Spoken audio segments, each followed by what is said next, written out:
Okay, this is chapter 13 in part. I'm not covering all of chapter 13 here. I'm just kind of hitting some of the highlights, and this will wrap up our unit 4.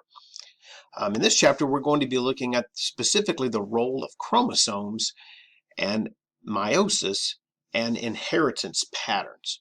So a lot has happened since Mendel, and I've mentioned before that most freshman biology students have a better understanding of true genetics and meiosis, cell division, etc., than Mendel did.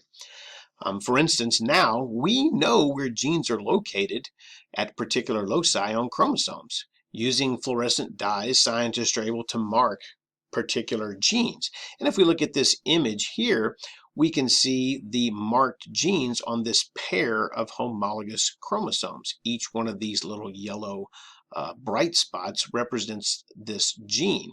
And of course there's 4 of them because this is a replicated pair of homologous chromosomes. Now, Mendel's and his genetics truly don't explain all situations. We saw that at the end of chapter 12. It's a good foundation for genetic study to understand Mendelian genetics, but it doesn't explain all situations. In fact, surely you've made the connection that genes, 2 different genes located close to one another on the same chromosome, might actually be inherited together. And these are called linked genes, right? In Mendel's defense, he did get somewhat lucky in that he picked characters that actually existed on different pairs of chromosomes. And this reminds us that the number of genes in a cell is far greater than the number of chromosomes, which means that each different chromosome has many, many, many different genes on it. So some of them are bound to be inherited together, as those alleles are located close to one another and are not as likely to be separated during independent assortment, crossing over, etc. from meiosis. So how many genes are there in a human genome? Well, at least 10,000 and maybe as many as 25,000 different genes on those 23 pair of homologous chromosomes in our bodies. Now, as far as some chromosomes and their patterns that are related directly to inheritance, we can also look at sex-linked genes. These sex-linked genes also deviate from classical Mendelian genetics inheritance patterns.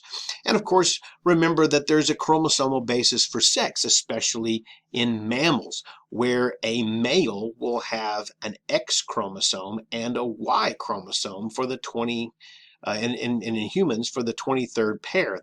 Those are the sex chromosomes. A mammal female will have 2 X chromosomes. Now, here we can see an image showing that the chromosomes are not technically shaped like Y's or X's, but the X refers to this replicated chromosome held together by the centromere. The X chromosome for the 23rd pair in humans is located somewhat near the center, so it does give this replicated pair an X appearance, while the male Y chromosome is much shorter and actually has the centromere located near one end, so it sort of gives it a stumpy or Y appearance. And it's actually the male which will contribute the genetic determination factor. So if we look at 2 parents, a male and a female, the male parent can only contribute an X or a Y. 50% of the sperm contain an X chromosome and 50% of the sperm contain a Y chromosome, while the female literally is only able to contribute an X chromosome. So when we pair these, right, the offspring are the result of this pairing, and it's literally a 50-50 chance whether or not an offspring is going to be male or female. In humans, the anatomical signs of age development begin to appear at about 2 months, and prior to that, the gonads in these embryonic stages physically look the same. At about this time, this is when hormone differences are produced that cause the changes in development of the testes or ovaries.